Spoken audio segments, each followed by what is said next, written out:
I never thought I'd have to call the police on my own property, but there I was, watching officers pull into my driveway while a middle-aged woman in a pastel cardigan screamed at me from my own front lawn.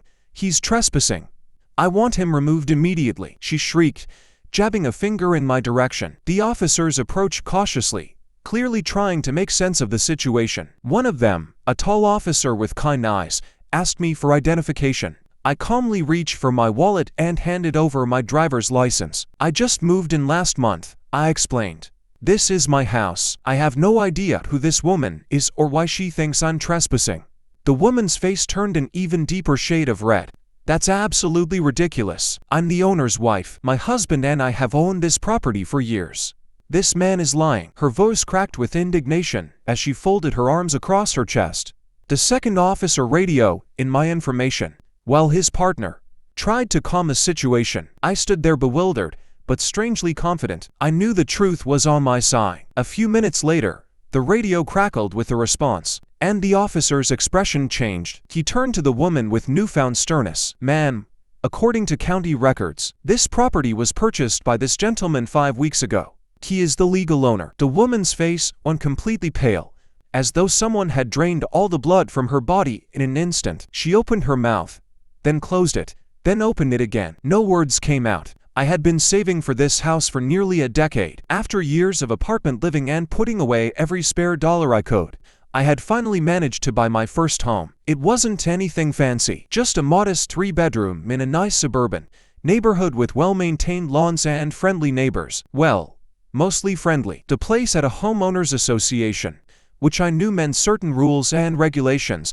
but I was fine with that. I wanted to live somewhere that looked nice and stayed that way. What I hadn't counted on was Karen. I didn't know her name was Karen at first. Of course, she introduced herself as Mrs. Wilkins, president of the Sunny Pines HOA, on my second day in the neighborhood. She appeared at my door with a thick binder and a smile that didn't quite reach her eyes. She gave me a quick rundown of the neighborhood.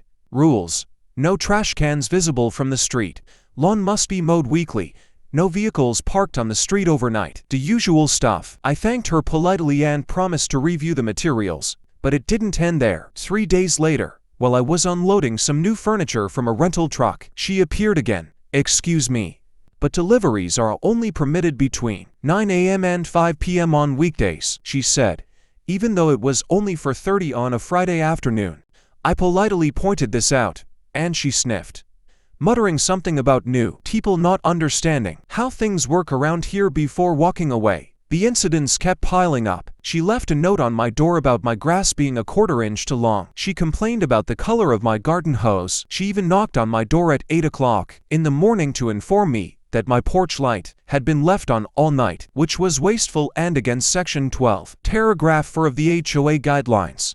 I remained patient and courteous, making the minor adjustments when reasonable and politely standing my ground when not. Then things took an odd turn. Karen began questioning my right to be in the house at all. "I knew the Hendersons very well," she said one afternoon, referring to the previous owners. "They never mentioned selling to someone like you." The way she said "someone like you" made my skin crawl, but I kept my composure. "The sale went through proper channels. Everything's in order," I assured her. She narrowed her eyes. "I'd like to see your lease agreement." "I don't have a lease agreement," I replied. "I purchased the house. I'm the owner." She scoffed loudly. "That's impossible. The Hendersons would have told me if they were selling." "I think you're lying." Before I could respond, she spun on her heel and marched away. After that, the harassment escalated dramatically. I'd catch her peering over my fence while I was grilling in the backyard. She took photos of me getting my mail or sitting on my front porch. Twice I found her examining my garbage bins on collection day, as if searching for evidence of some kind. When I confronted her, she claimed she was performing an HOA inspection and had every right to be there. One evening, I came home to find a formal letter from the HOA board, on which Karen was president, citing me for unauthorized occupancy. I called the number on the letterhead immediately, reaching a bewildered board member who had no idea what I was talking about. It seemed Karen had sent the letter without the board's knowledge or approval. The board member apologized profusely, assuring me they would address the issue with Mrs. Wilkins directly. I thought that would be the end of it. I was wrong. The following week, I had to leave town for a 3-day business trip. I locked up carefully asked a neighbor to collect my mail, and headed to the airport. When I returned late Sunday night, exhausted from travel and eager to sleep in my own bed, I found something shocking. My key wouldn't work in the front door. After several attempts, I realized with growing horror that the locks had been changed. Taped to the door was a printed notice: property under HOA custody. Owner's spouse has reclaimed residence. For inquiries, contact Sunny Pines HOA. I was stunned. This was beyond harassment. This was criminal. Thankfully, I had a spare key hidden in the backyard. I retrieved it and entered through the back door, relieved to find that at least that lock hadn't been tampered with. Once inside, nothing appeared to be missing or disturbed. That the violation made my blood boil. I called the non-emergency police line to report the incident, and they advised me to document everything and file a formal report in the morning. I was in my kitchen making coffee the next morning when I heard someone trying to open my front door. Looking through the peephole, I saw Karen, key in hand, attempting to enter my house. I flung the door open, startling her so badly she dropped the key. "What exactly do you think you're doing?" I demanded. Her shock quickly transformed into indignation. "How did you get in here? This property is under HOA management." "No. This is my house," I said firmly. "I own it. You changed my locks illegally and now you're attempting to enter without permission.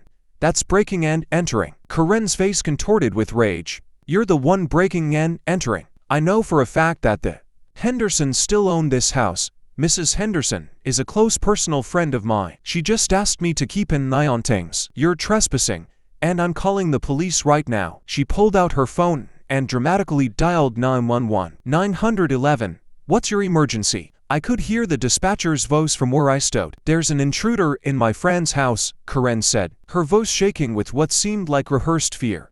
"He's threatening me, and I'm afraid for my safety. Please send someone immediately." She gave them my address, then looked at me with a smug expression that made my blood pressure skyrocket.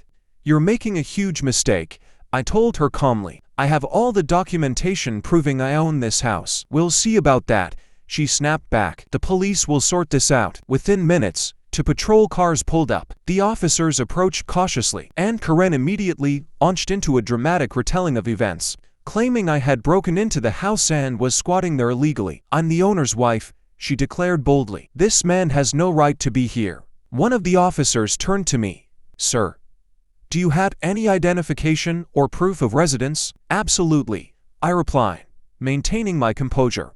I retrieved my driver's license, the deed to the house, and the closing paperwork from my home office. I handed everything over. The officers examined the documents carefully. "These all appear to be in order," one said, looking somewhat confused. "According to these papers, you purchased this property from the Hendersons 5 weeks ago." Karen's confidence wavered slightly, but she doubled down.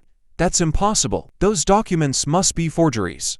I spoke to Mrs. Henderson just last week." The officer raised an eyebrow. "Ma'am, we're going to need to verify your identity and your relationship to the previous owners." He turned to his partner.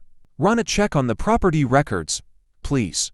While we waited, Karen continued to insist that there had been a mistake, that the Hendersons couldn't have sold the house without telling her. The officers listened patiently, but kept glancing at me with increasingly apologetic expressions. Finally, the second officer returned. "I've confirmed with county records that the property was legally transferred to this gentleman 5 weeks ago," he reported. "The Hendersons are no longer the legal owners." He turned to Karen. "Mom, may I see your identification, please?" Karen suddenly became flustered. "I don't see why that's necessary. I'm just looking out for my friend's property."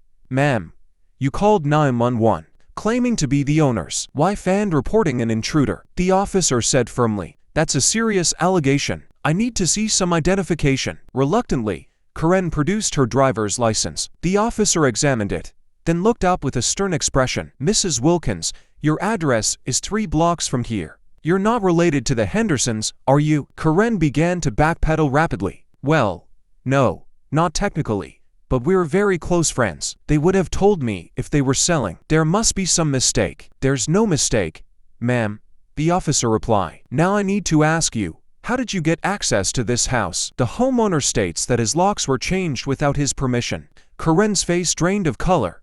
"Well, as HOA president, I have certain responsibilities to maintain community standards. That doesn't include changing locks on private property or entering homes without permission." The officer interrupted. Do you have a key to this residence? Reluctantly, Karen produced the key she had dropped earlier. The officer took it and examined it. Mrs. Wilkins, I need you to explain how you obtained this key and why you changed the locks on a home that doesn't belong to you. Karen's composure completely crumbled. The Hendersons gave me a spare key years ago for emergencies. I was just trying to protect the neighborhood from unauthorized residents. Her voice had risen to a near shriek. The officer exchanged a glance with his partner. Mrs. Wilkins, please turn around and place your hands behind your back. What? You can't be serious. Karen's eyes widened in disbelief. I'm placing you under arrest for criminal trespassing, attempted unlawful entry, and filing a false police report. The officer stated calmly as he produced a pair of handcuffs. You have the right to remain silent. I stood on my porch, utterly stunned as I watched Karen being led away in handcuffs, still protesting loudly that there had been a misunderstanding. Neighbors began to emerge from their homes, drawn by the commotion and the police cars. Their expressions ranged from shock to what looked suspiciously like satisfaction. One of the officers approached me after securing Karen in the patrol car. Sir, we'll need you to come down to the station to provide a formal statement based on what we've gathered here and your documentation. Mrs. Wilkins will likely face several charges. You may also want to consider filing for a restraining order. As the police cars drove away, several neighbors came over to express their sympathy and, surprisingly, their relief. It turned out Karen had been terrorizing the neighborhood for years, using her position as HOA president to bully and harass residents over the most trivial matters. No one had ever stood up to her quite like this before. The investigation revealed that Karen had indeed maintained a friendship with Mrs. Henderson and had been given a spare key years ago for emergencies. When the Hendersons moved away, they had forgotten about that key, a mistake that Karen had exploited. She had even used a locksmith service, falsely claiming to be the homeowner who had lost her keys, to change my front door lock. The consequences for Karen were swift and severe. She was charged with criminal trespassing, attempted breaking and entering, filing a false police report, and impersonation with intent to defraud. At her arraignment, the judge set bail at $20,000 and ordered her to have no contact with me or my property. She faced up to 2 years in prison and fines exceeding $10,000. The look on Karen's face as the charges were read in court, the utter disbelief that her actions had real legal consequences, was something I'll never forget. For perhaps the first time in her life, her self-importance and entitlement couldn't shield her from reality.